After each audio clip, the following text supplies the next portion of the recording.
Recording.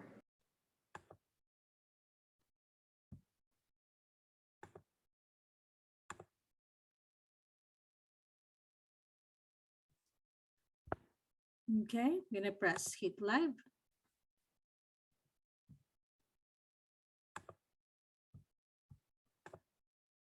And we are also live on Facebook. Thank you everybody for coming in, and welcome to Debunking Misinformation, COVID variants and vaccines, keeping ourselves and our loved ones safe. And next slide, please. We are the Philippine American Chamber of Commerce of Oregon, and we partnered with the Philippine Nurses Association of Oregon and Washington, and we have one of the representatives, Ethel Gonzales. We will have her on the panel later during the Q&A. But first, we'll go straight to our main event because I'm pretty sure you want to know about this information. Our panelist today is Dr. Eric Chang, MD, and he is the infectious disease expert from Legacy Health. Next slide, please. We also have Dr. Judith Guzman-Cottrill. She's the professor of pediatrics at OHSU and also a pediatrics infectious disease expert. So I will have you, Dr. Guzman, take it away. Great. Thank you, Lorelei, for the quick introduction. And yes, in the interest of time, we're going to go ahead and get started. So I'll wait for Ellen to pull up our slides and then we'll get started. Thank you.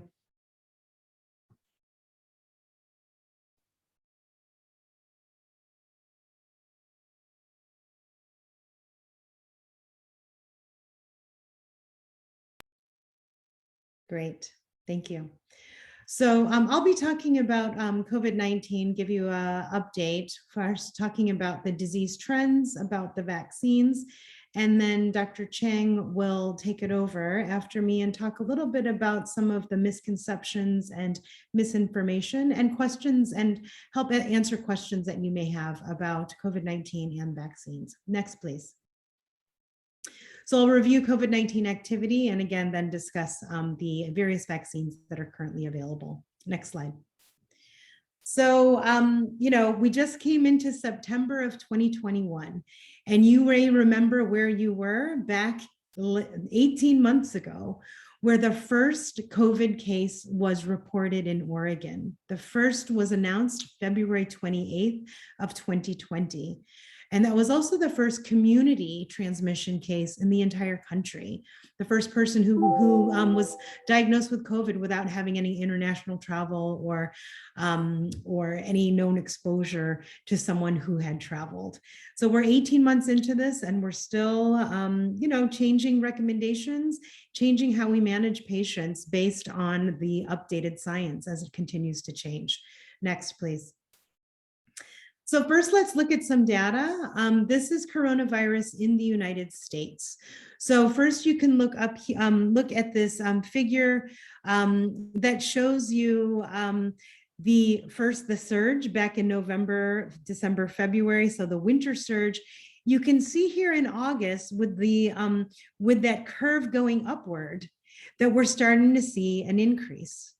Now, and this is for the entire country, if you go down to the bottom of the slide to where the red circle is, you can see the numbers now, and I pulled this data yesterday, compared to 2 weeks ago. So if we look at the number of cases of COVID-19 2 weeks ago in this country and compare it to currently, in the past 14 days, we've seen a 14% increase in cases. We've seen more testing, 25% more testing across the country because there are more outbreaks being identified. And unfortunately, the big challenge right now is we've seen a 19% increase in hospitalizations for COVID-19 compared to 2 weeks ago. And the most horrible statistic right now is a 93% increase in the number of COVID-related deaths compared to 2 weeks ago. So things are again going in the wrong direction with increase in activity, hospitalization, and deaths. Next slide, please. So let's hone down to Oregon. So again, I pulled this data yesterday. You can see in the figure above the curve, you can see again, the curve is going up. And actually, if you look at the peak where we are now, early September, our peak currently is even higher than our highest peak back in the winter surge.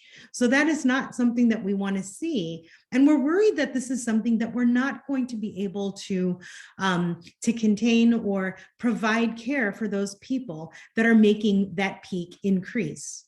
You can see down below, again, if you look at the red circle, comparing to 2 weeks ago for just the state of Oregon, again, we're seeing the cases. You may say, oh, the cases have only increased 1% since 2 weeks ago. The problem is that the cases 2 weeks ago were extremely higher than the 2 weeks before that, and they're staying high. We're testing more, just like we're seeing nationally.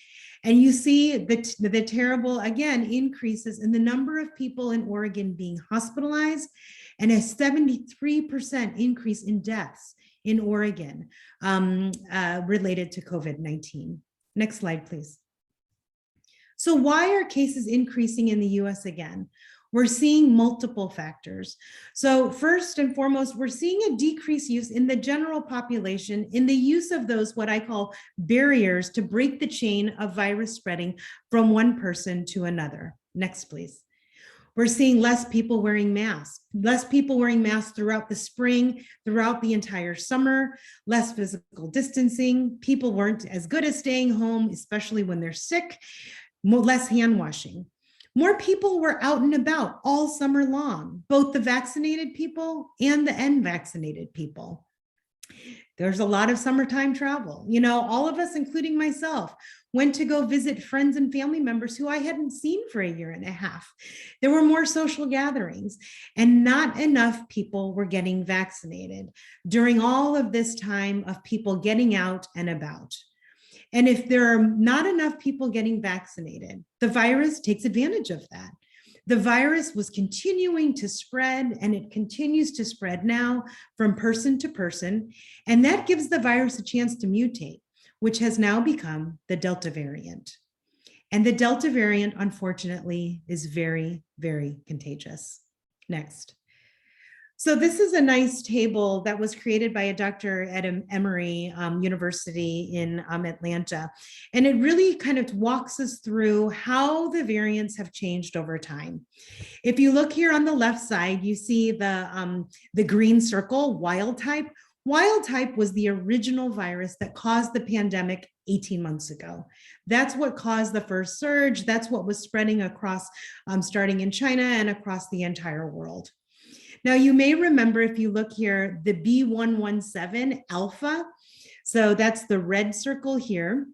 That was the first variant that we were all talking about from England, from the United Kingdom, back last winter. It did cause more severe disease. It caused more death. So that led to what we saw in the first surge. No, there was no immune evasion, though. What that means is that the vaccines we have currently against COVID-19 here in the United States, the Moderna, the Pfizer vaccine, and the Johnson & Johnson vaccine, they were still very protective. The virus did not have any immune evasion. It was more contagious than the original virus that we saw earlier in the pandemic, and that one was from the UK. You didn't hear much about the next two viruses, the beta, which is in the blue, the gamma, which is in the purple. Those two came from South Africa and Brazil, and they didn't cause as much severe disease. They didn't cause as much mortality. The South African did have some immune evasion, but we just didn't see an increase in that in the United States. They weren't as much transmissible or contagious. But now let's go to the Delta variant. So this is the one that we're dealing with right now. So we're not quite sure at this moment if it causes more severe disease or if it makes people sicker compared to the original virus strain. But we know that we're seeing a lot of it. And so, you know, people are saying, like, especially in children, or not especially, but including children. I'm a pediatrician. Is it causing more disease, more severe disease in children? Is it making them sicker? Well, we're seeing more kids in the hospital, that is for sure, including here in Oregon. But maybe it's just because we're seeing so much more disease in general that even if it's still 1%, that 1% is actually a bigger number now. So time will tell. Virologists are looking to see, of the people admitted to the hospital, who are more sicker, have more that are dying, if it's the Delta variant compared to the other variants is more severe or causes more death. Now, immune evasion, you can see here for the Delta variant, there's 2 pluses. So that means, yes, that this strain, the vaccine isn't as protective as it used to be against this Delta variant compared to the previous. Remember back in last December, when many of us healthcare workers were getting our first doses, the Pfizer vaccine was 95% protective. Well, it's not as protective against the Delta variant. So that's going to cause problems with continued transmission, even in vaccinated people. And then the really challenging thing here, as you can see, those four crosses means transmissibility, contagiousness. The Delta variant is extremely contagious. I've even heard of cases where people gathered outdoors and there's been transmission, where for so many months we were saying outdoors is safe, indoors is not as safe. Well, if you're all gathering and in an outdoor setting and there's crowding, there still can be transmission, even in an outdoor setting. So it's super frustrating and super challenging. Next slide, please. So this just highlights that this is what we're dealing with, the circle. Next slide. So why are cases increasing again? We all kind of enjoyed this little lull in activity in the summertime. More people are out and about, as I mentioned. So we have vaccinated people and we have unvaccinated people. So vaccinated people like me, we are not as protected from the Delta variant from our vaccines as we were before to the original strains. We still might get infected, but we might have mild symptoms or even no symptoms because we're vaccinated. So it's protecting us from dying of the disease. It's protecting us from being hospitalized, but we might still transmit it to others. And while we are infected, we are very contagious for the first part of our illness.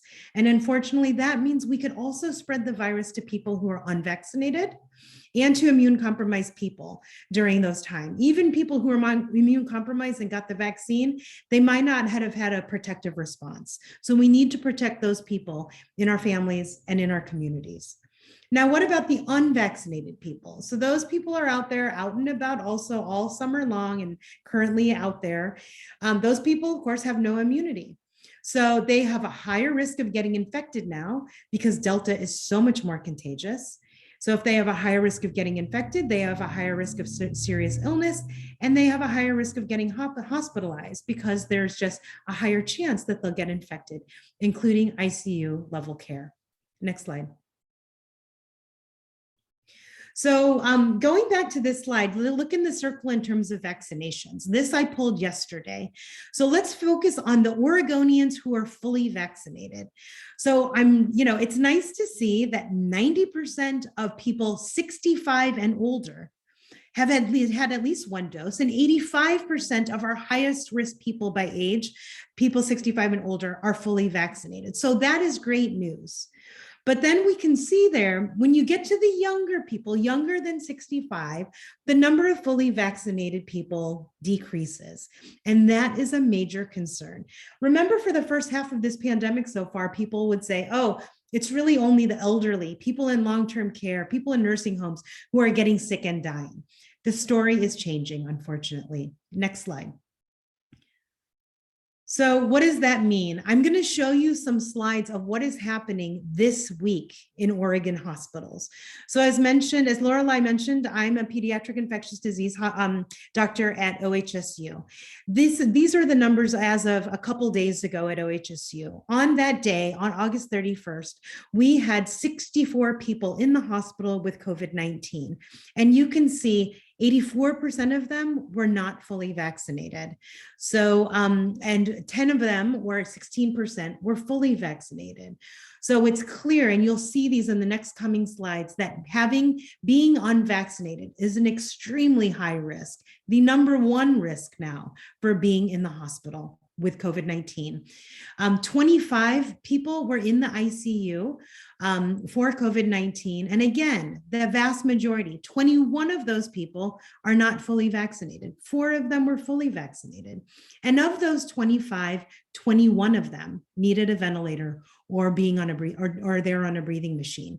So, you may say, well, there's actually some people who are fully vaccinated that are hospitalized and in the ICU and even on the ventilator.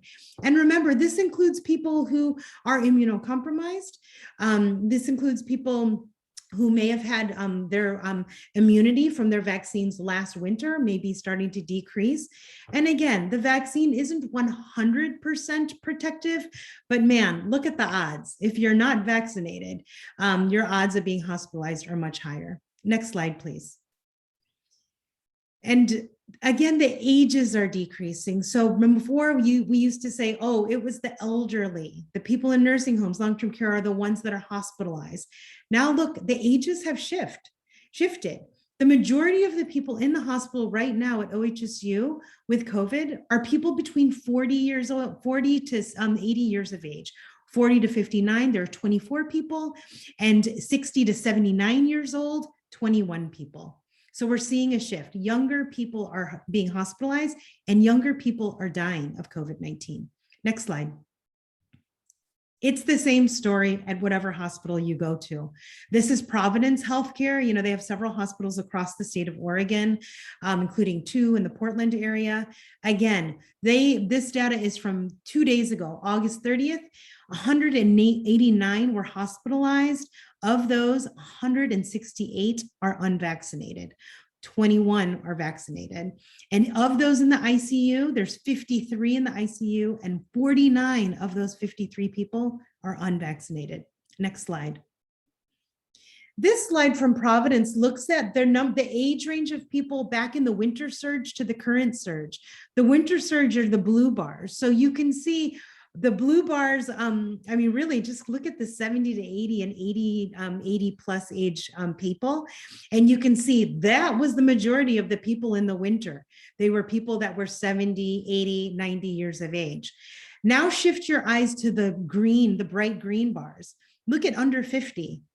There are so many people under 50, and this is ICU. This isn't just hospitalization. These are people under 50 that are hospitalized with COVID-19. I have an internal medicine friend who works at Portland Providence Medical Center. She mentioned that a few weeks ago, they had, I think it was 3 people under the age of 40 die within 2 weeks from COVID-19. This shouldn't be happening. Next slide. Legacy Health, where my esteemed colleague, Dr. Chang, works, also has very similar numbers. This is from the data from August 24th, so a week ago. Again, 132 people hospitalized, most of them not fully vaccinated. 42 in the ICU. Of those, 43 not fully vaccinated. And of those, 21 people on a ventilator. And only 2 people were vaccinated. The majority of them have not been vaccinated against COVID-19. Next slide. So let's move outside of the Oregon area, outside of the Portland metro area, and numbers are the same, and they're, in some areas even worse. Our friends down in Central Oregon at St. Charles Healthcare, same story. Yesterday, they had 89 people in the hospital. 74 of those 89 were not fully vaccinated. They had 12 people in their ICU at St. Charles Bend, and of those, 10 were not fully vaccinated. Next slide. And finally, where really the huge surge is just out of control, and I feel so deeply for my colleagues that work in healthcare in this area, for Inasante, which includes Rogue River, Ashland, and that whole area, 3 Rivers. They have 179 people with COVID-19 as of yesterday, 50 of them in the ICU, and again, 94% unvaccinated. Next slide. So why are we so worried about this? Why are we just clamoring and just begging and hoping that those who are unvaccinated will get vaccinated? Because this is affecting bed capacity. So when we, all of the hospitals in Oregon, they are every day, twice a day, in the morning and in the evening, submitting to a shared repository of how many open beds they have, so that public health and all of the hospitals can work together as one to make sure that when somebody needs to be hospitalized for whatever reason in Oregon, they will be able to be hospitalized in a bed that meets their needs, either regular care or ICU care. So from a public health perspective, it's the state is divided up into different regions. You can see here in this little green map. Now so I'm going to talk about region 1 because that's where I live. So that's the Portland metro areas in region 1. And you can see here, region 1, that blue bar, it says out of 352 staffed adult ICU beds in region 1, there were 332 beds occupied and only 20 beds available. And I pulled this data yesterday morning. Only 20 beds in the entire region of all of region 1. So that doesn't include just COVID units. That means if somebody has a heart attack, if somebody has a stroke, you know, it's trauma season because it's summertime and people like to do crazy things in the summer and bonk their head or break a bone and they need emergent surgery or they have major blood loss. We're talking about all those people. And you can see just in our region alone, we only had 20 beds, and that's a snapshot. This is, you know, and that means that there are still people waiting in emergency rooms that are going to take those 20 beds, but we actually may need 25 beds. And this is happening just constantly every day. Everybody is talking to each other saying, okay, we have another trauma. Where's this patient going to go? And you know what? Many days, Oregonians are being shipped out to other states, including California, including Idaho, because we have no beds available for them. Next slide, please. So what happens? What happens when we run out of beds? Well, you know, we're already seeing devastating effects. For example, you probably saw in the news or read in the newspaper about 2 weeks ago that a COVID patient was in the Roseburg emergency department, critically ill, waiting for an ICU bed. And that patient died in the ER. And the ER was already overwhelmed, taking care of all the other patients that had COVID and all the other emergencies. And this patient died in the ER. And we just cannot have this happen. This is a sign that our healthcare system is actually starting to fail us when we see people who are dying waiting for escalation of care. Next slide. So I'm a pediatrician, so I also have to show you a couple more slides. You can see here, pediatric numbers are also going up. If you shift your eyes to the right for August, we're seeing increasing cases, and the pediatric cases here in Oregon are highest among those 12 to 17 years of age. And so I'm taking care of more COVID patients in the hospital than ever before. Next slide. And, you know, we can break down by ethnicity and race of patients. This is pediatric data. The vast majority of patients with COVID or people with COVID in Oregon, children, are Pacific Islanders, American Indian, Alaska Native, and Black. So we're seeing disparities in race and ethnicity in how COVID is impacting children. Next slide. And I wanted to include this slide because I'm Filipino. My sister and my mom are both Filipino nurses, and my dad is a retired Filipino doctor. This was in JAMA Network, released just a few days ago. This is California data. So, you know, whenever we look at data of demographics, Asians are all lumped into one group. So a group in California looked at how many people have died of COVID-19 in that Asian population and broke them down. Now look here down at the very bottom for Filipina and Filipinos. So in California, the black bar is the share of the population. So if you go to California, about 23% of the Asians in California are Filipino or Filipina. But look at the share of COVID-19 deaths. The Filipinos make up about 43% of deaths in the Asian population. So how can we get these, go ahead, yeah, you can go to the next slide, thanks. So how do we get these trends to go back down? Next. The basics still work. We have to go back to basics. Next. Keep wearing your mask over your nose and your mouth when you're out and about. It's going to protect you. And if you happen to have COVID and you don't know it, you're going to protect other people who you're around in the public. Physical distancing is still important. Next slide. Or sorry, next. Avoid poorly ventilated spaces, especially indoors. Stay home if you're sick. Wash your hands. It's good to protect you against COVID and a lot of other things. And finally, please get vaccinated against COVID-19. I've shown you all of those slides of who's in the hospital. They're unvaccinated people. Next, please. So there are three COVID-19 vaccines available. The 2 mRNA vaccines, Pfizer and Moderna, and then there's the 1 adenoviral vector vaccine, Johnson & Johnson, which people say the one and done vaccine. Next. How many Americans have been vaccinated? So if you are hesitant and you want more people to be vaccinated ahead of you to see how they do, well, at this point, 174.6 million Americans have now been vaccinated against COVID. And that was data that I pulled yesterday. So that's a lot of people. And we're not seeing thousands or hundreds of people, suffering or dying from this vaccine. We're seeing a lot of people suffering and dying because they didn't get the vaccine. Next slide, please. So this is data from just to show you the efficacy of the study. This was released back in December of 2020. The original studies that there were 40,000 people in the first Pfizer study, and it showed it was 95% effective at preventing symptomatic COVID-19.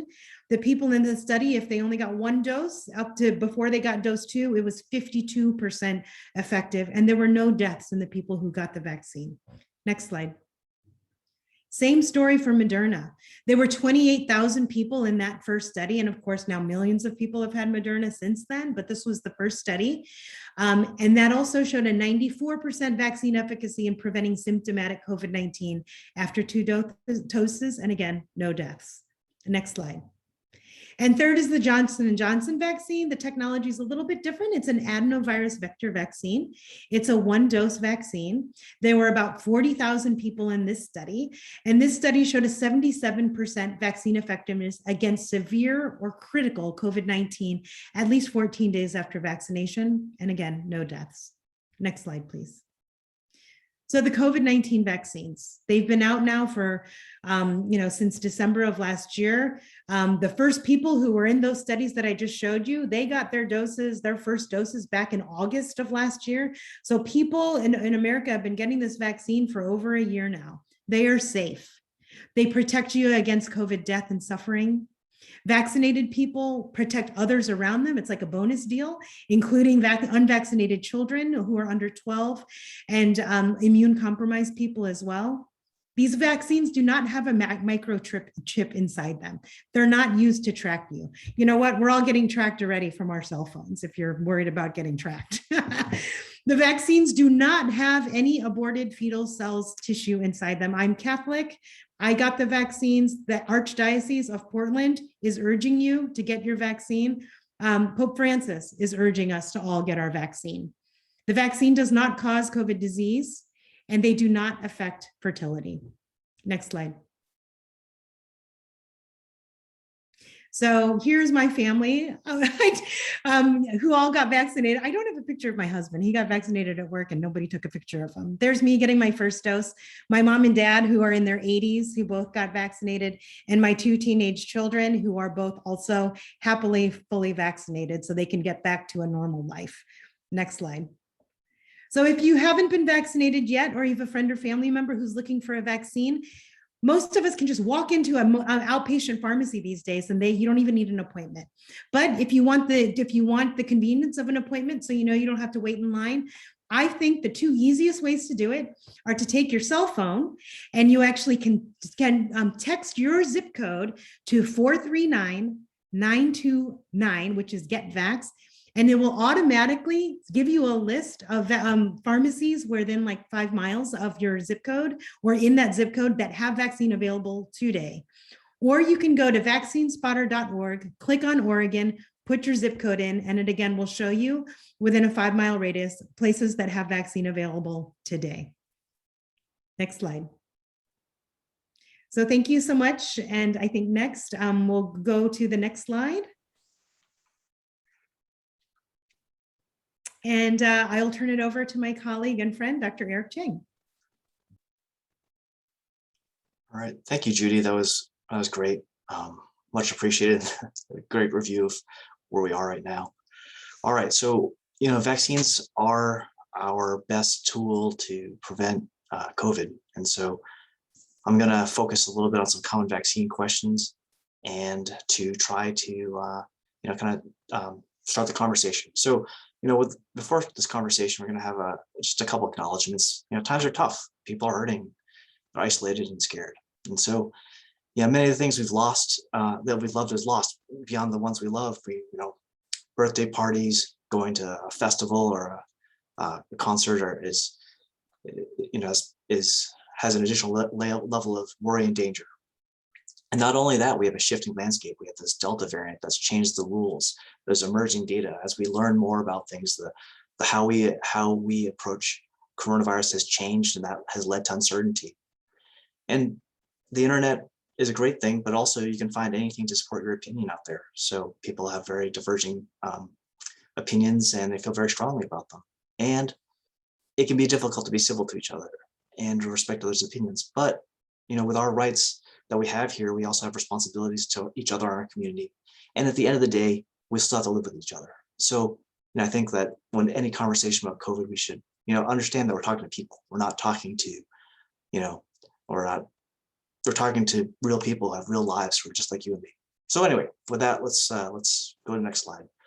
So let's do a little bit deeper dive on, are vaccines safe? And yes, I'm kind of an anxious, conspiratorial kind of person, and so for me to say yes is a pretty big thing.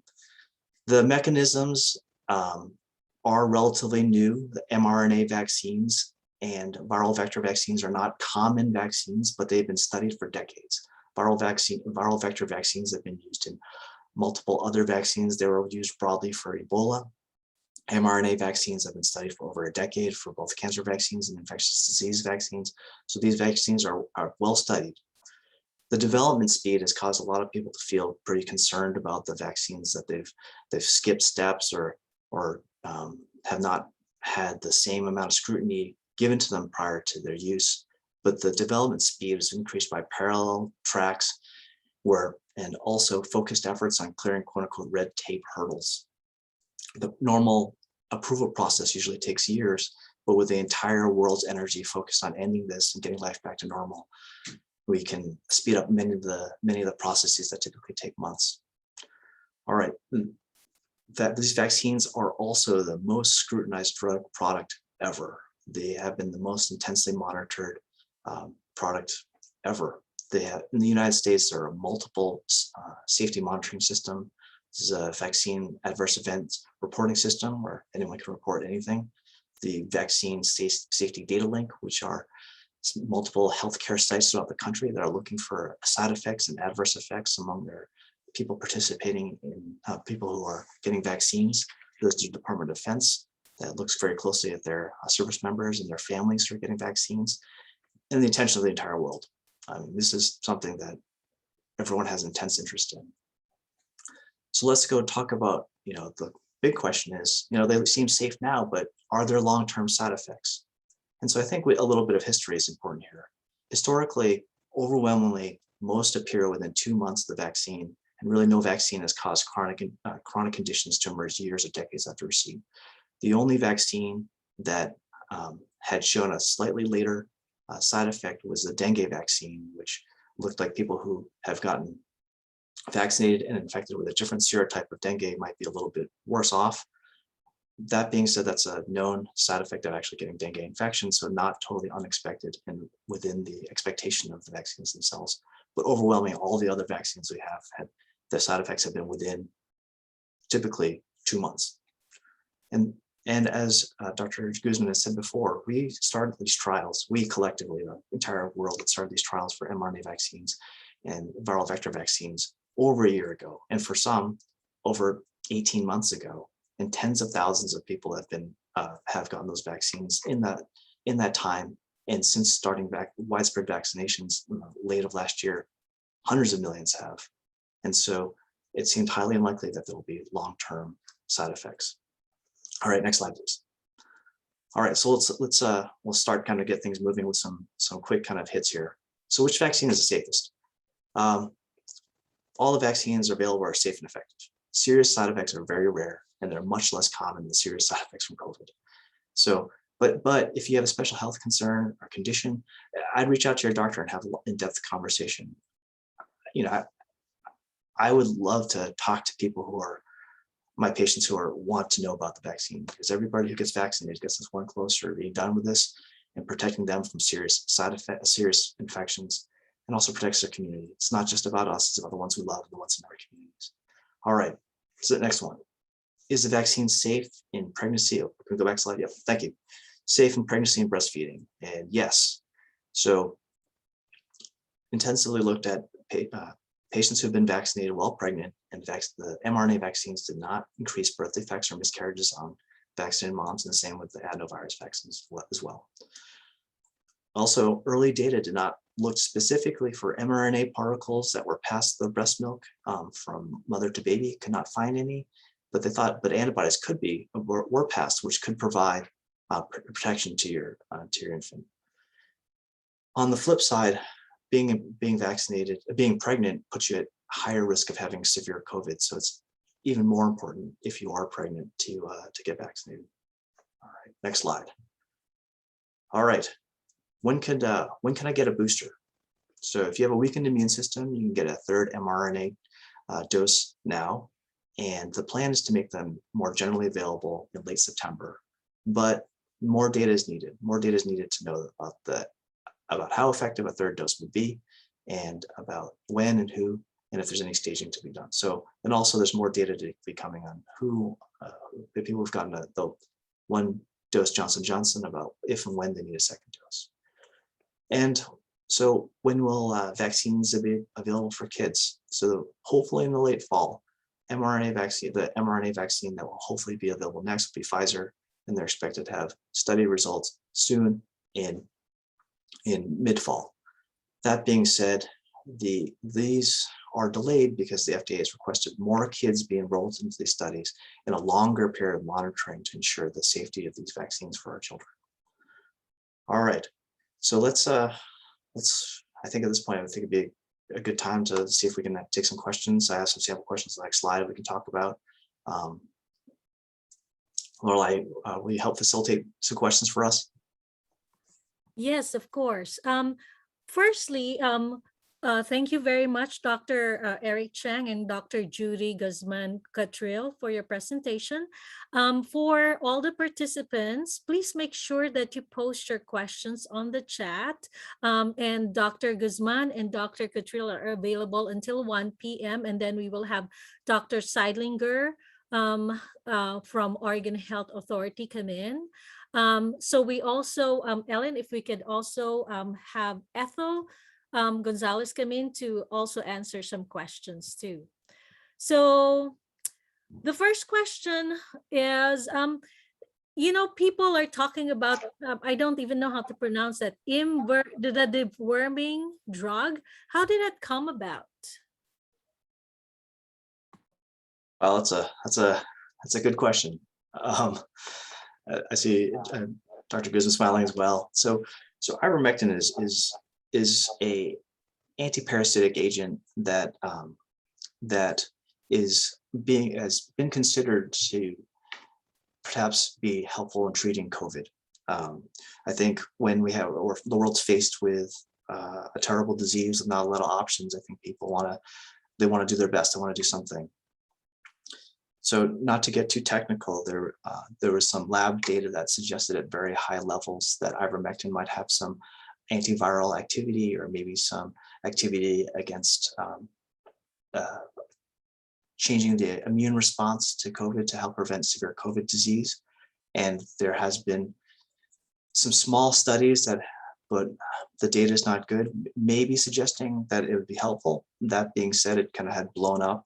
Unfortunately, the best data that we have for ivermectin doesn't look like it is effective in preventing mild disease or from getting worse, and or helpful in treating severe disease. So at this point, it's not recommended. I want it to work. We want it to work. And if we do find some good data that it can work in certain circumstances, I'd be overjoyed to be able to have another tool to help treat people. But right now, the best data I have doesn't look like it's effective. Dr. Guzman? Yeah, no, I agree with you fully. I think the one thing that's really hard in this day and age with the information on social media and other places, and people getting information that isn't reliable, is, you know, it's created this sense that doctors are trying to prevent people from getting the right treatment. And it's the complete opposite. We're trying to keep everybody safe. And of course, just like as Dr. Chang said, God, I'd be so happy if there was an easy pill that I could prescribe to my patients or my patients' friends or family or anyone in the community. If they got COVID, that would cure it. That would clear it really quickly. That would be amazing. But that doesn't exist yet. And so, yeah, hydroxychloroquine was the same issue. At the beginning of the pandemic, people said, oh God, this might work. We were all excited too. But when the data came out of really well done studies, you know, people can fudge the data and make the data look like how they want it to look. But when experts looked at the data, they said, you know what? It's just not helping, and it can cause harm. And medications like hydroxychloroquine and medications like ivermectin, especially at the doses that some people are recommending without any good scientific data on safety or that it actually works, they're harmful to people. And I'm sure you've heard even just in the news that there are people who are taking huge doses of ivermectin and getting very sick from treatments that actually don't work. So believe me, in the scientific world of clinicians and people who work in laboratories trying to find better treatments against COVID-19 to end or decrease the suffering and the dying, we all want it. But we're not going to recommend things that actually don't work. And we're certainly not going to recommend things that can cause more harm than, oh, let's just try it anyway. You know, and it's just that's not how we work. So it's not that doctors are standing in the way of people's rights to get the treatment that they think that they want. We're still trying to do the same thing that we promised to do when we become doctors, and that's to do no harm and to lead our patients in the right way. Thank you very much. Now, the other question is, do vaccines spread the COVID virus? I can take that one. So fortunately, no. You know, there are some vaccines out there that can potentially spread virus to other people for those who take it. None of the COVID vaccines fit in that category. You know, one example that I can think of is, every once in a while, rarely, somebody will get the chickenpox vaccine and then they'll get actually a little bit of a rash afterwards. And if somebody actually happened to touch the rash who hadn't been vaccinated or who hadn't had chickenpox, there's been some rare cases, like so rare that you can count them on your fingers and toes, that can cause disease to another person. And the reason why, for that example, it can be passed from one person to another is because the chickenpox vaccine is what's called a live virus vaccine. They actually use a live strain of the varicella or chickenpox virus, but a weakened strain, and they give that as a vaccine. We give that as a vaccine to our patients. None of the COVID vaccines that are available are live virus vaccines. So fortunately, that means that they cannot cause COVID in the person who gets the vaccine, and it cannot give COVID to people who live with the person or who have contact with the person who's been vaccinated with the COVID vaccine. Thank you very much. I just would like to welcome Dr. Dean Seilinger from Oregon Health Authority. And his presentation is not until 1 p.m., but we'd like to make sure we recognize him. We will also have questions and answers later for him. So we do have also Ethel Gonzales, who is the RN from a COVID unit at Providence, and we will have questions for her. But since Dr. Chang and Dr. Guzman-Cottrill will have to leave at 1 o'clock, we'd like to make sure that we already have all of your questions answered. So now, hang on for a second. I lost my cue here. We do have a question from Dolly Specht. Hang on for a second. Dolly asked, I just lost a brother and know of others who have passed away even after vaccinations. Would it be more correct to say that the vaccines are still only a layer of precaution and not a guarantee? Every individual health conditions make the biggest difference, right? I can take this. This is terrible to hear about your loss, Dolly, and I'm sorry about your brother and others. This has taken a lot from us, and you're experiencing it. I think that you are correct in that vaccines aren't 100%. They're the best we have. 95, even 99% still not 100%. And so but it's still the best that we have. Yes, underlying health conditions, particularly health conditions that weaken the immune system, may lead to less response to the vaccine, but not none. And in that case, I think, patients should get a third dose of the mRNA vaccine to maximize their chance of protection. But yes, you're correct. It's not 100%. I wish it was. Okay. So the other question that we have is, mask cuts off my oxygen and diminishes air intake. I can take this one. I can start. Luckily, wearing masks, even for hours and hours, does not affect our oxygenation levels, and it does not increase our carbon dioxide levels in our lungs or in our blood. You can even think back to before the pandemic. There are many healthcare workers, including surgeons, and people who work in operating room settings that have to wear a mask all day long. And sometimes, I'm not a surgeon for many reasons because, I don't like being in an operating room.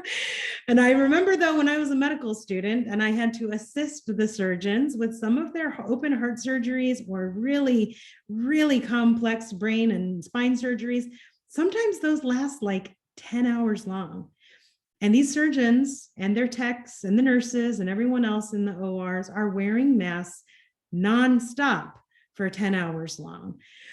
So even though they were supposed to take breaks, many of them didn't, which is a whole other issue. But so even before the pandemic, people have been wearing masks for long periods of time, including very, very tight-fitting surgical masks. People who work in construction, who work with chemicals, engineers, etc., also wear respirators and masks to protect them. But since this question has come up during the pandemic, there have actually been some very well done studies now in the past year that have actually checked people's oxygen levels in their blood and with the continuous monitoring, and shows that people wearing masks, including people wearing masks and doing vigorous physical activities, that their oxygen levels do not decrease and their CO2 or carbon dioxide levels do not increase. There's also actually, interestingly, since I'm a pediatrician, there's a study that actually shows that that some pulmonologists or lung experts did in pediatrics that compared kids that had exercise-induced asthma and kids that did not. And actually it showed that kids who had exercise-induced asthma, when they ran or did physical activities with a mask on, it actually decreased their chances of having an asthma attack during their exercise, because the mask actually keeps the moisture from when they're breathing close to their mouth. So it made the air more moist and increased the humidity, which actually helped to keep their asthma at bay, which I thought was interesting. Fortunately, wearing masks for a long time in the workplace or out in the community is not dangerous to our health. Thank you very much. We do have a question from Sean Moore. Given the California data on the breakdown of COVID around the Asian population, I would think our Oregon-Washington data would mirror that same result.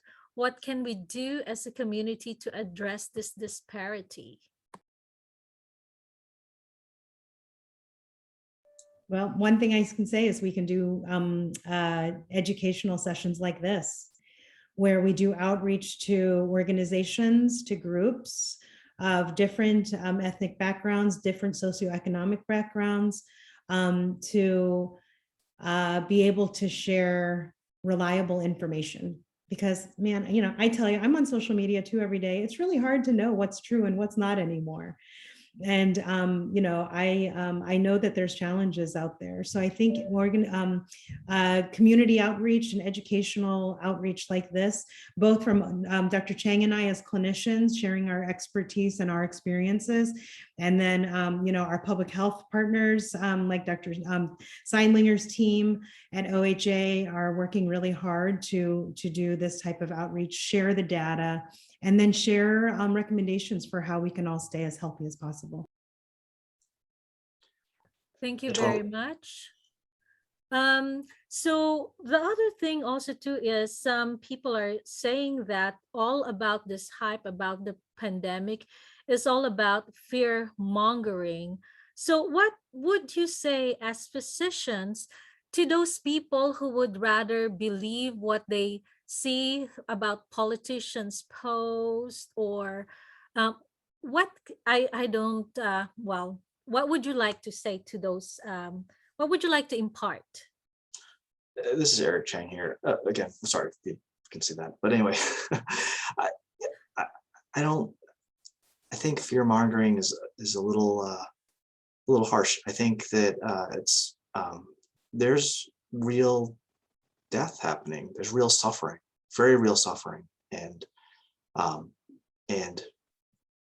that's within our community, the people that we love.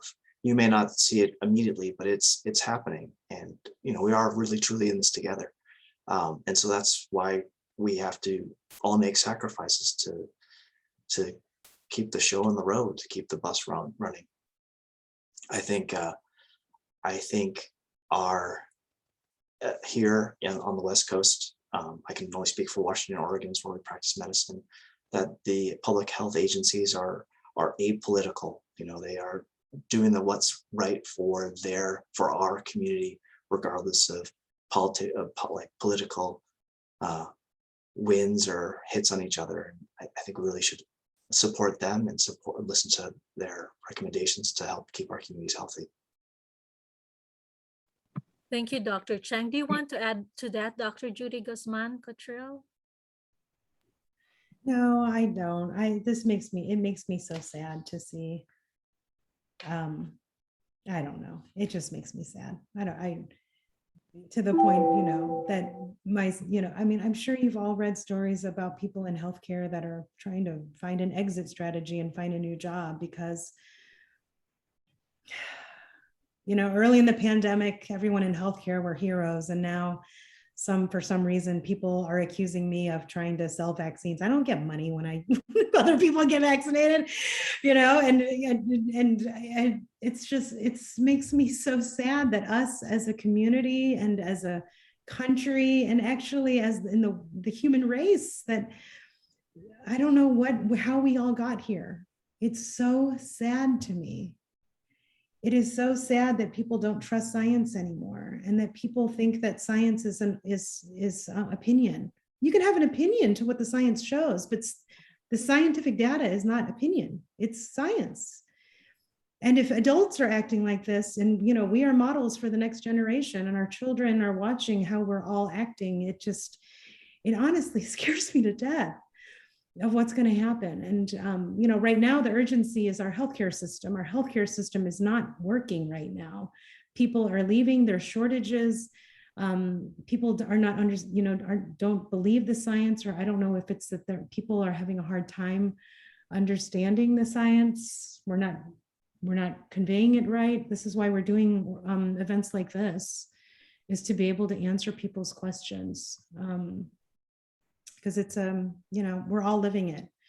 And the only way that we're all going to get through this together is if we, listen to the science and follow the recommendations accordingly. Dr. Seilinger, do you have anything to add to that? And then I'd like to get Ethel's thoughts also. Sure.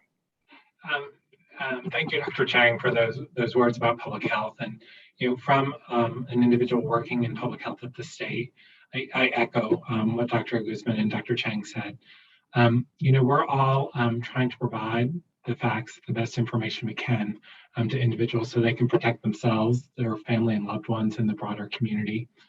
We know that during much of 2020, with the recommendations we made, with requirements that were in place, they had tremendous negative impacts economically on our small businesses and other businesses, employees. We know that many people lost loved ones last year, myself included, and we couldn't grieve the way we normally do. We couldn't gather to celebrate the life the way we did. We missed birthdays and celebrations.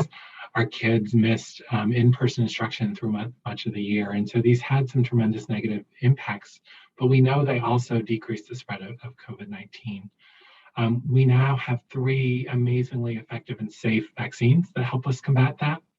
But we still have COVID in our community, and we're facing, as you heard from Dr. Guzman, and I'll show you a little later, the highest number of cases we have throughout this entire pandemic. So there's a lot of COVID in our community right now.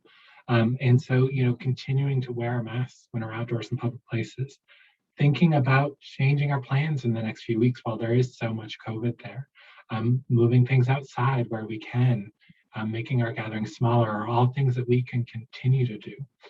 And as you heard, these aren't things that just protect ourselves. So I'm vaccinated, I wear a mask when I'm out in public. Those 2 things protect me. But as much as they protect me, they protect all those people I come into contact with. They protect my mother-in-law, who I come home to, who's 82 years old, who has underlying health conditions, also vaccinated. But if she gets sick with COVID, she could have major problems. So, we take these actions for ourselves and for our loved ones and our broader community. And that really requires all of us to do it, because without all of us doing it, we bounce around with high cases and more COVID. Then it gets a little better, we breathe a sigh of relief, but then it comes back. So if we could all kind of do something, not because we're selfish and want to protect ourselves, but because we want to protect our community, that's what we have to do. Thank you very much. And Ethel, before you answer that question, because Dr. Chang and Dr. Guzman-Cottrill have to go in just a few minutes, there's one more question. I have from Janet Murka. She has a niece visiting, and she's a nurse from Saudi Arabia. She got stuck due to airline cancellation. She only have 1 dose yet, and I want her to have a 2nd dose because I don't want her to be a contributor outside. What can you suggest of what kind of vaccine, and if she's eligible to have one while she's waiting to go back? Thank you so much. AstraZeneca was her 1st dose. That's interesting. AstraZeneca vaccine is not yet available here in the United States. Actually, I don't know, Dr. Chang. I actually don't. I'm not sure if she is that a 2-dose series. I don't even know. Yeah. So Dr. Guzman, I'll talk a little bit, and then Okay. you guys can weigh in. Okay. I think our main recommendation is that if you start a series, you should finish that series. And as Dr. Guzman said, AstraZeneca is not available. If she's here for some time, starting over with either a 2-dose mRNA vaccine or a Johnson & Johnson vaccine would be the recommendation. AstraZeneca is a 2-dose series. It's another adenoviral vector vaccine similar to Johnson & Johnson. And so while we don't have a lot of data, if she has time for 1 vaccine, the Johnson & Johnson vaccine is the same type and may provide some additional protection. But really, I think, starting with one of the approved vaccines, if she can complete the series. So single dose Johnson & Johnson or 2 of an mRNA vaccine would probably offer her the best protection.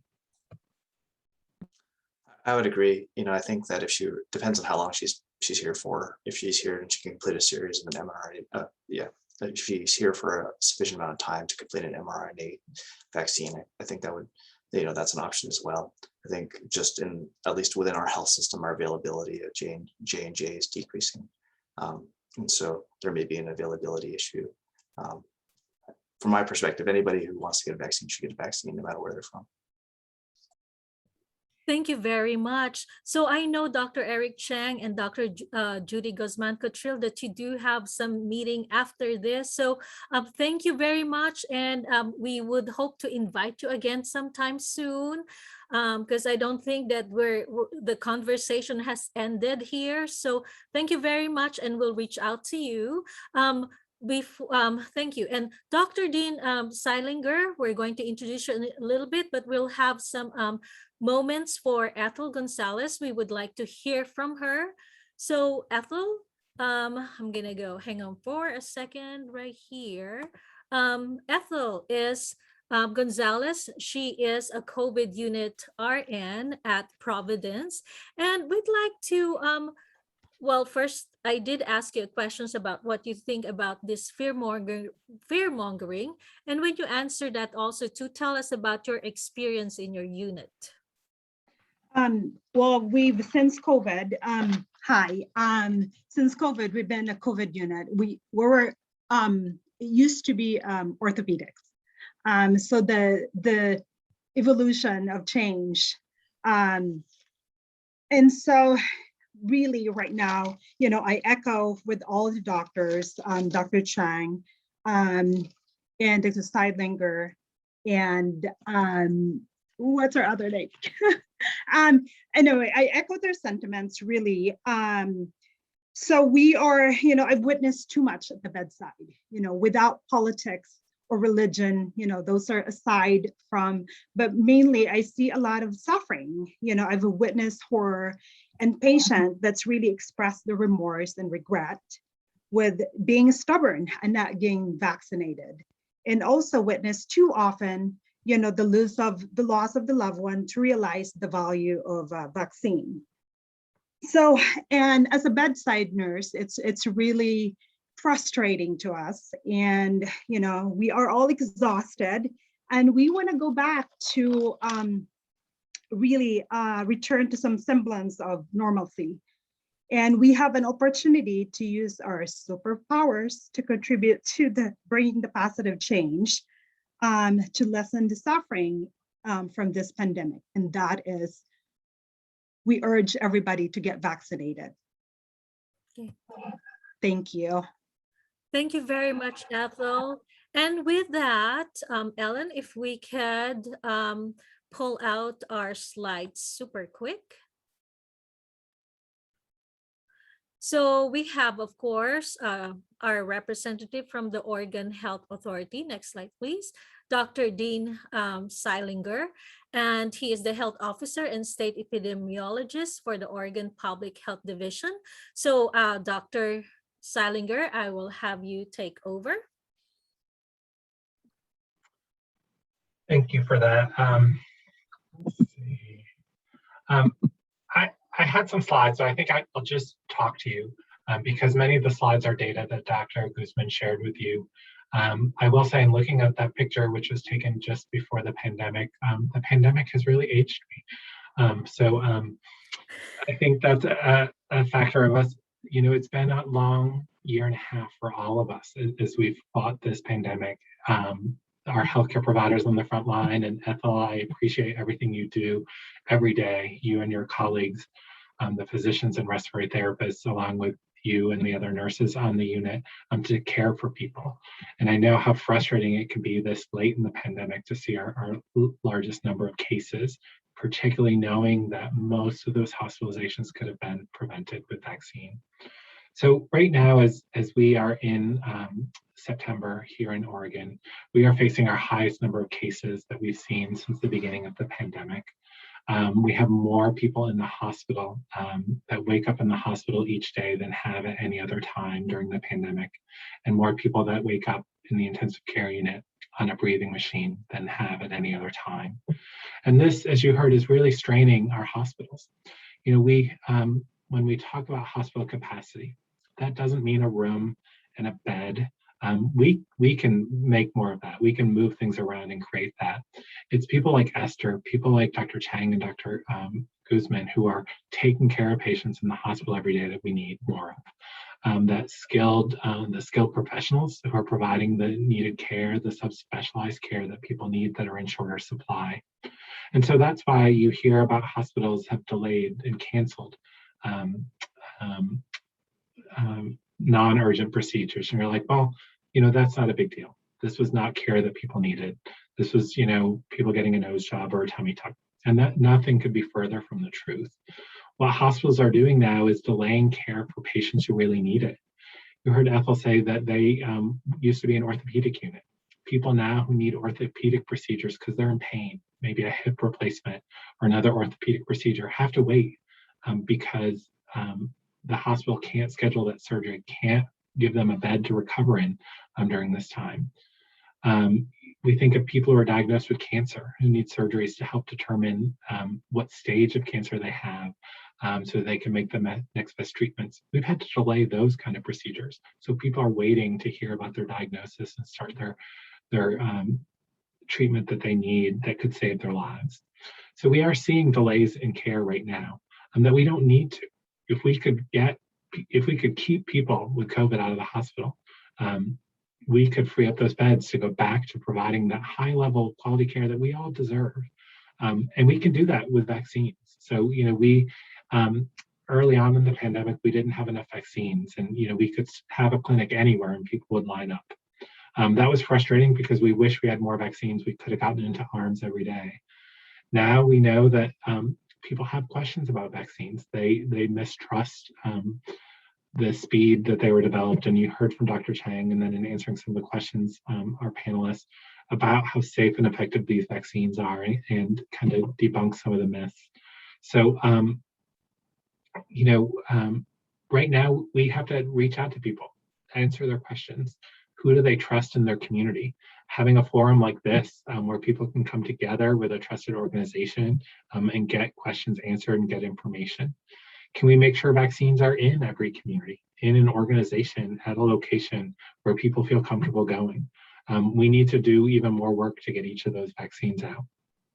We know that our healthcare providers who, you know, care for the sickest Oregonians and some of our most vulnerable Oregonians were eligible for a vaccine early, and most have gotten vaccinated, but some have not. So, you know, we have mandates in place now for those vaccines because we need those people on the front line and protected to care for not just COVID, but care for someone who had a heart attack or a motor vehicle crash or other things.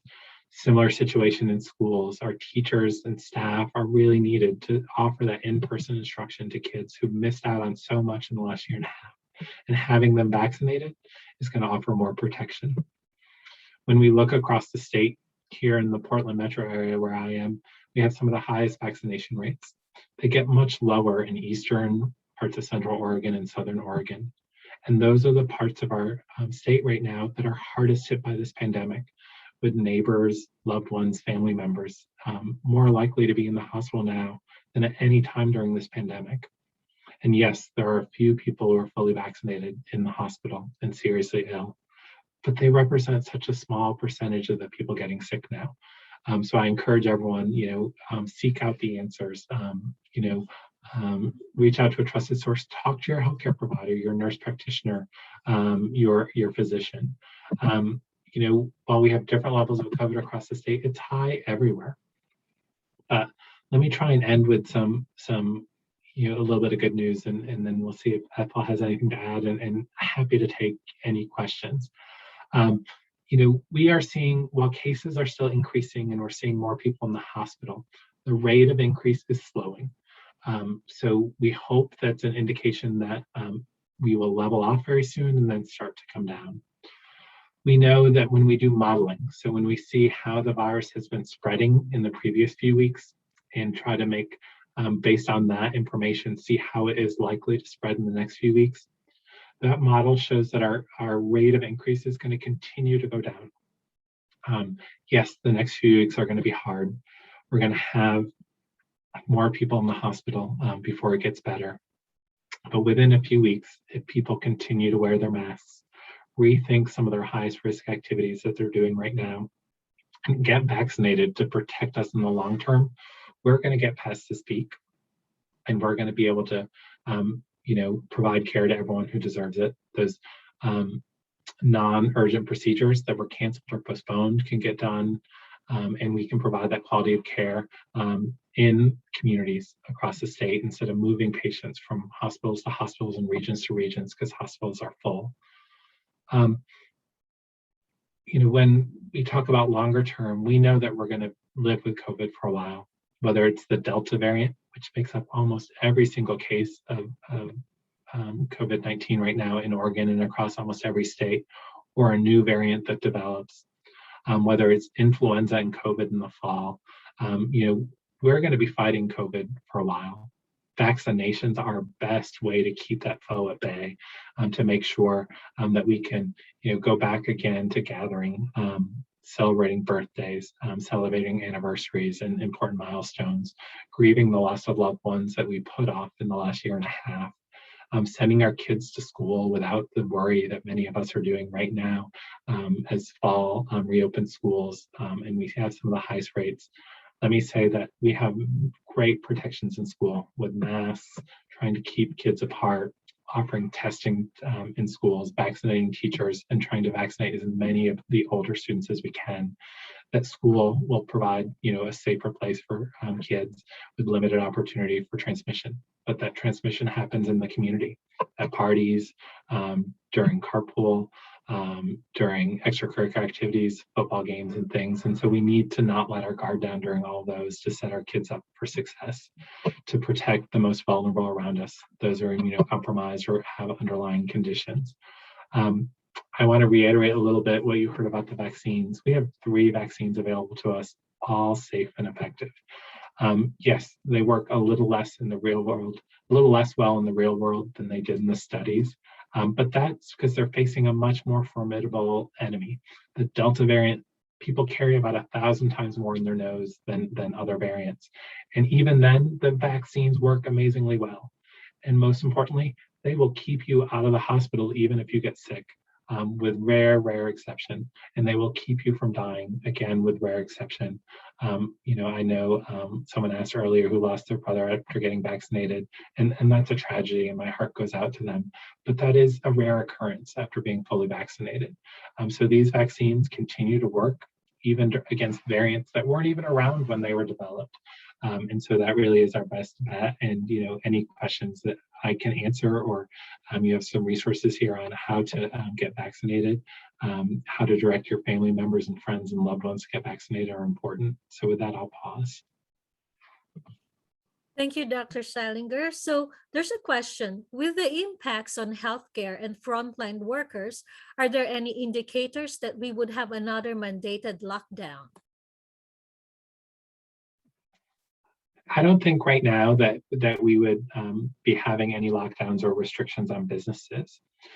In March of 2020, when just after COVID first arrived at the end of February, we had very limited tools to prevent the spread. We had some things we learned in kindergarten, cover your cough, wash your hands. Still very good rules to live by. As Dr. Guzman said, it protects you from COVID and so many other things. We realized that masks were going to be effective. We prioritized early in the pandemic, ensuring that our healthcare providers had the personal protective equipment, including masks that they needed, because they were in very short supply. But we realized that if we wore masks in the grocery store, when we were out in public, that was going to protect those around us and ourselves if we got COVID. But we also knew that we had to try and keep people apart as we were learning more about the virus. How contagious was it? How serious was it? Well, it turns out it was fairly contagious. It caused more severe disease than things like influenza that we live with every year, and had a higher death rate than influenza and many of our other respiratory pathogens. So we stayed home for several months. And even when businesses reopened, we had limitations on capacity.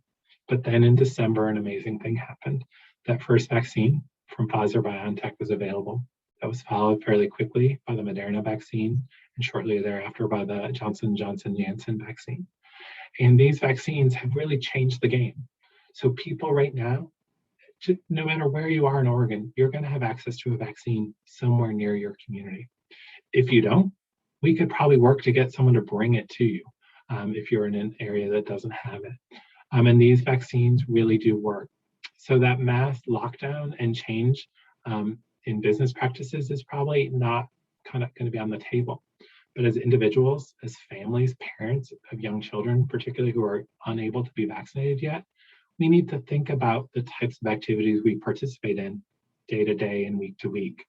You know, are there activities we could postpone until later when there's not as much COVID circulating in the community?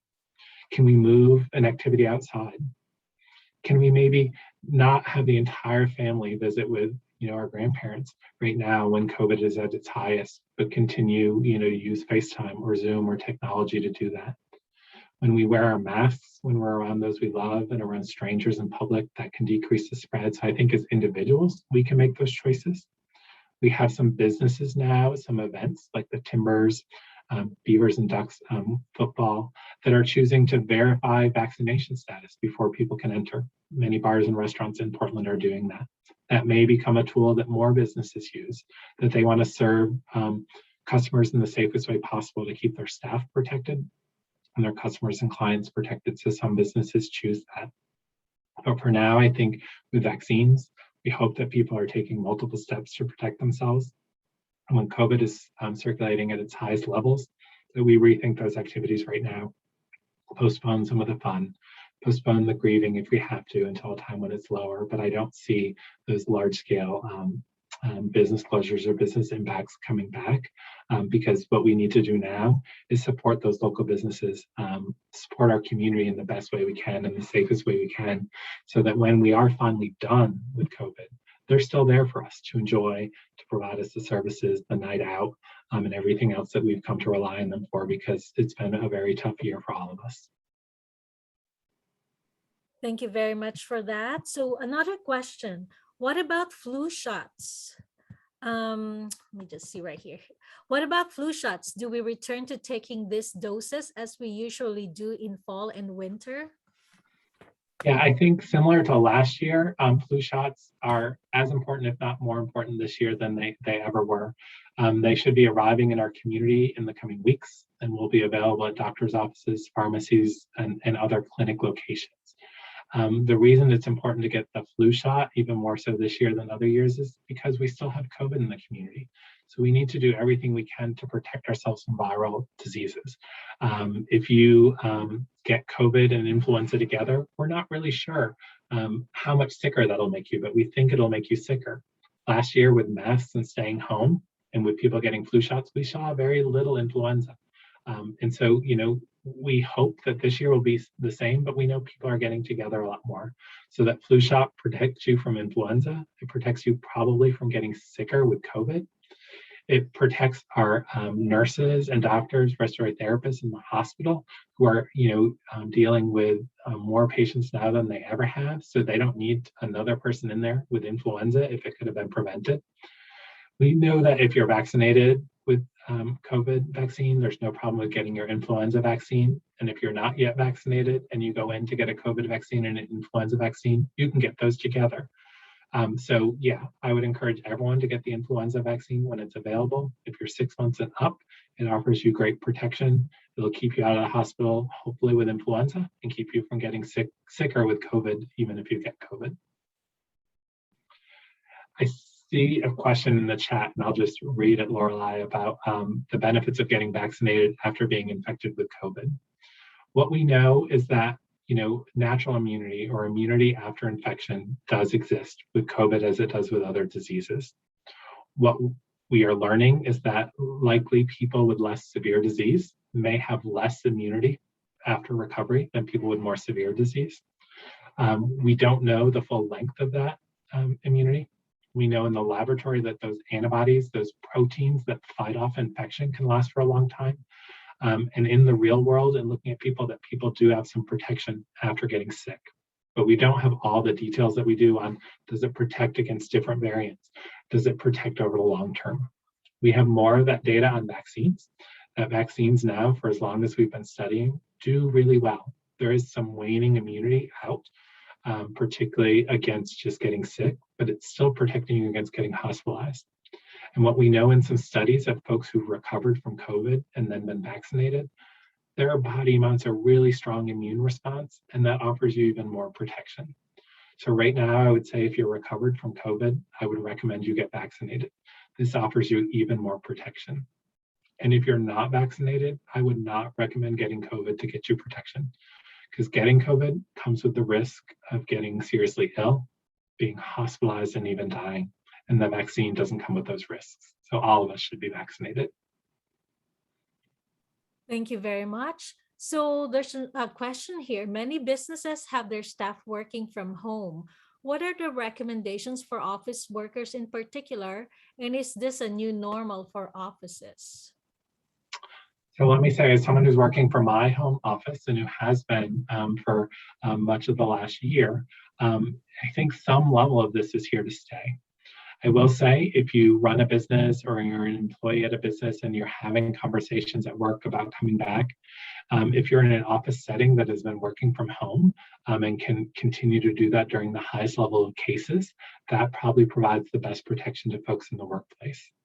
I also think that, the state, as we talk about coming back into the office, we were supposed to reopen our offices in September, just this week. We are postponing that because of the high number of cases until closer to the end of the year. But even when we come back, we likely won't bring everyone back full time.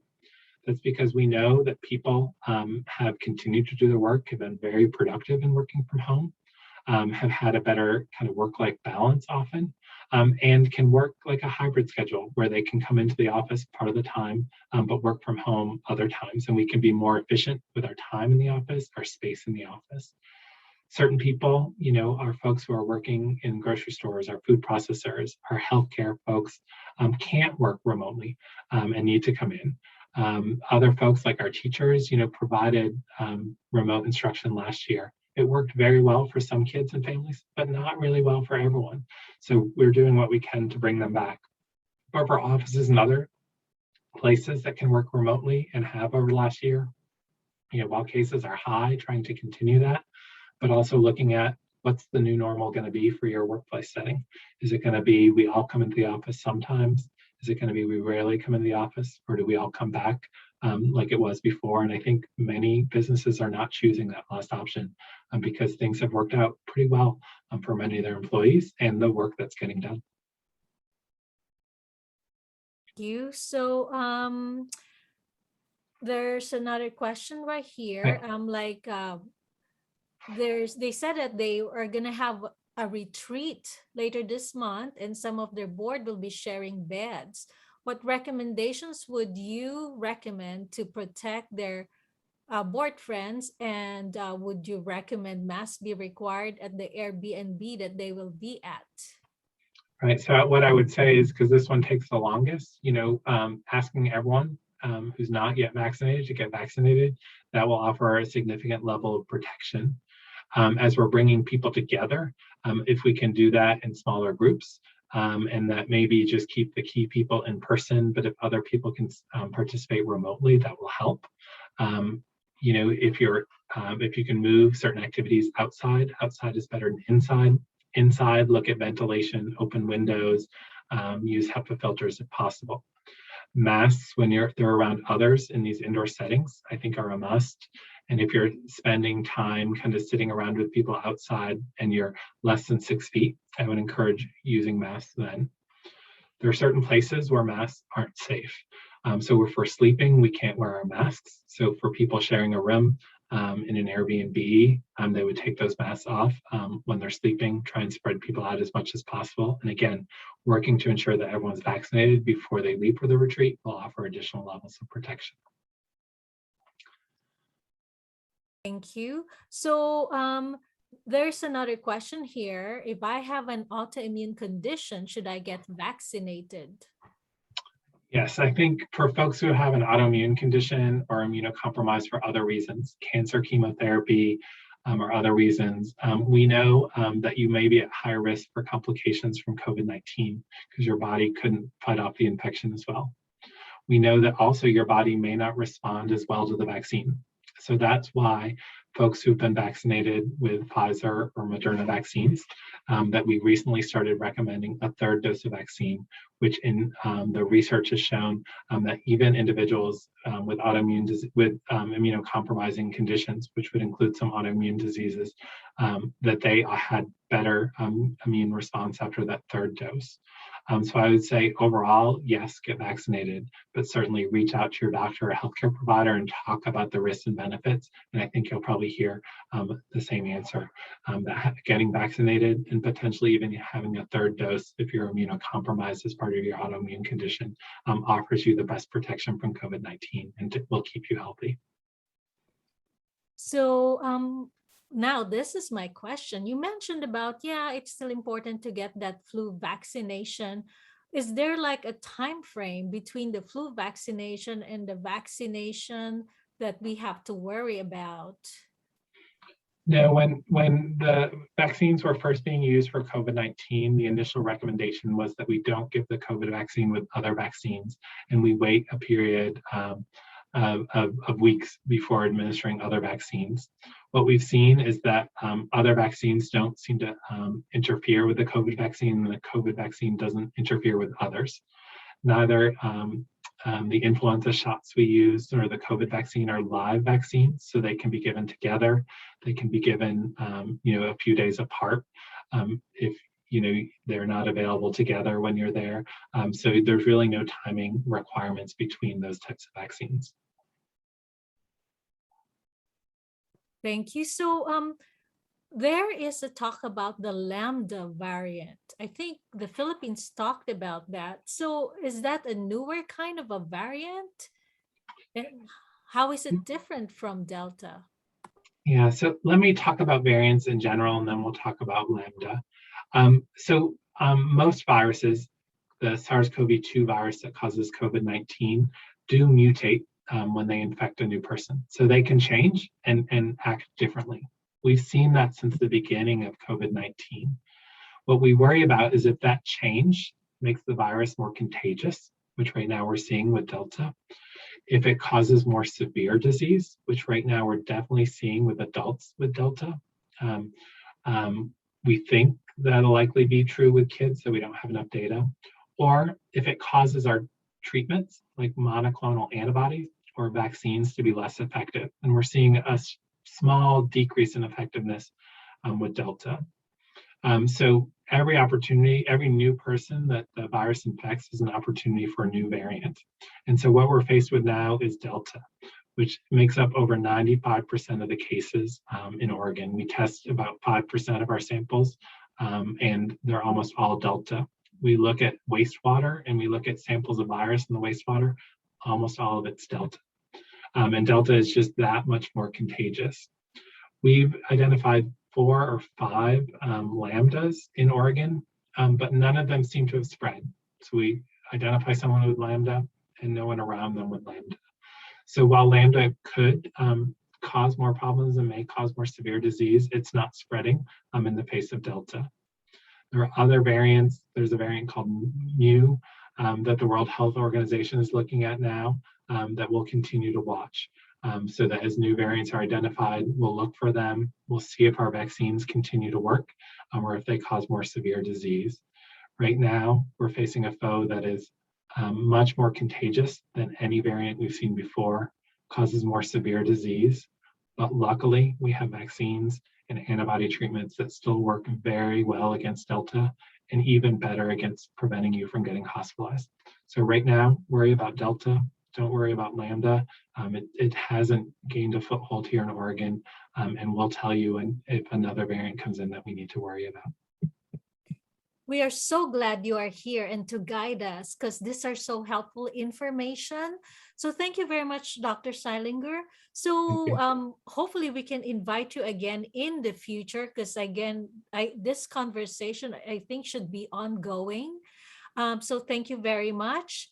And let me just see, our president just said, thank you, Dr. Seilinger. Love the bow tie. We appreciate all you're doing to keep the public safe and healthy. Thank you very much. And again, we're hoping to invite you again sometime soon. With that, I would like to call on Ethel Gonzalez again, so she could give her some words of thoughts again, and also to talk briefly about the Philippine Nursing Association here in Oregon and Washington. Hi again. And so I'm also a member and a vice president of the Philippine Nurses Association. We are, so PNAOW, we are one of the 40 local chapter of PNAA. And so our mission is to engage professional growth and in charitable activities, and that will promote unity among Filipino American nurses in Oregon and Washington.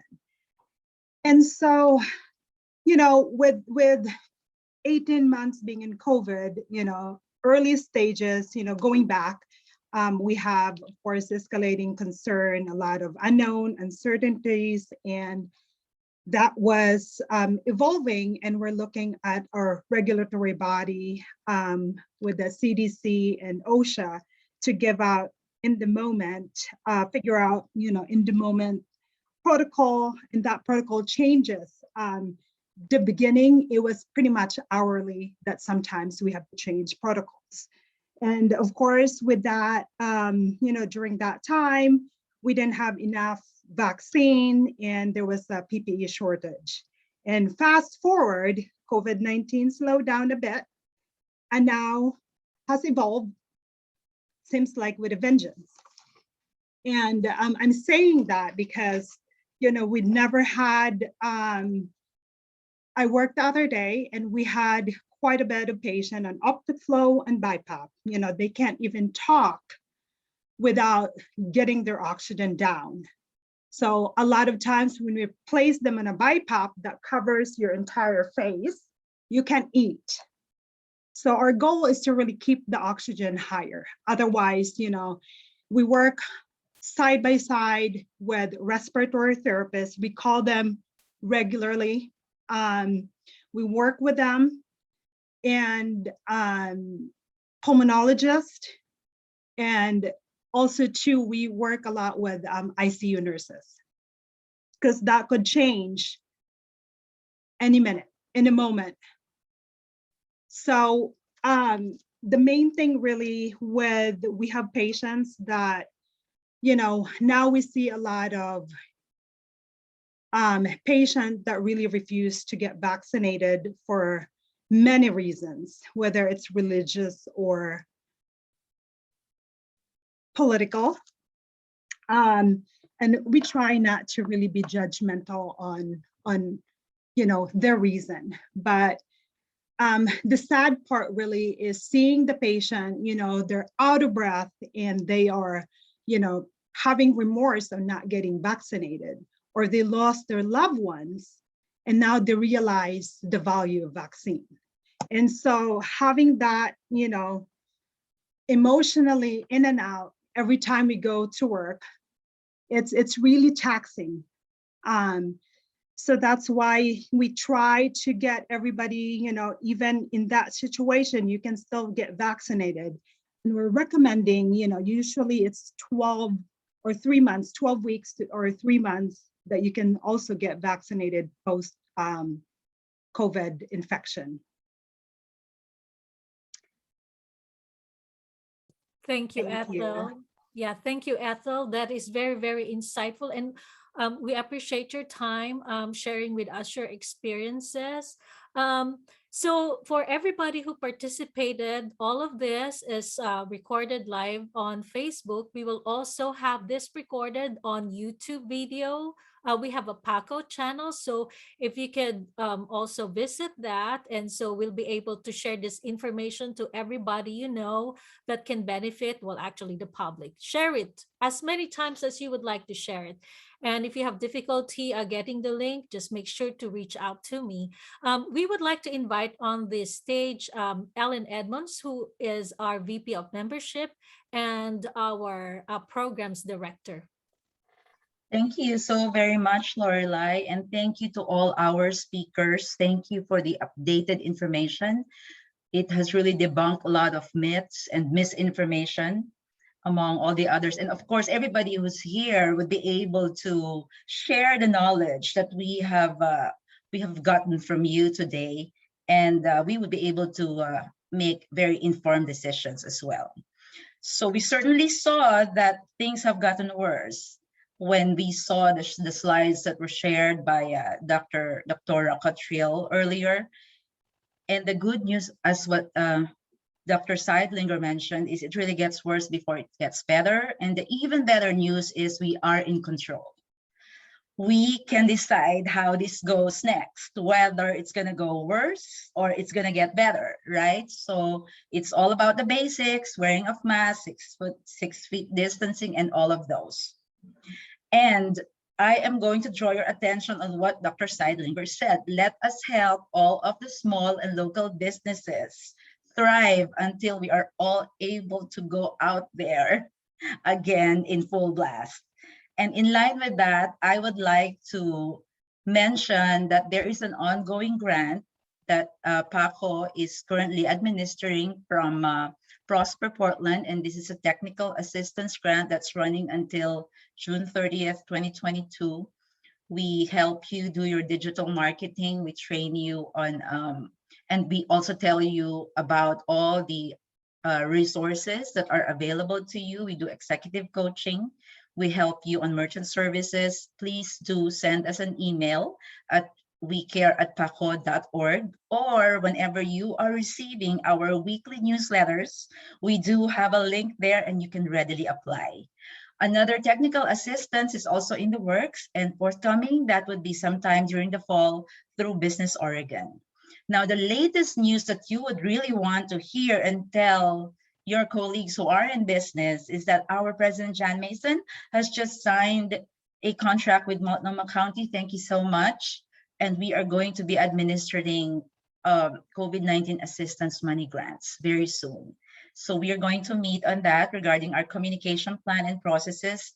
Wait for our announcements, read our newsletters. This is going to be helpful in keeping the businesses alive while waiting for, the time when everybody else would be able to go out there.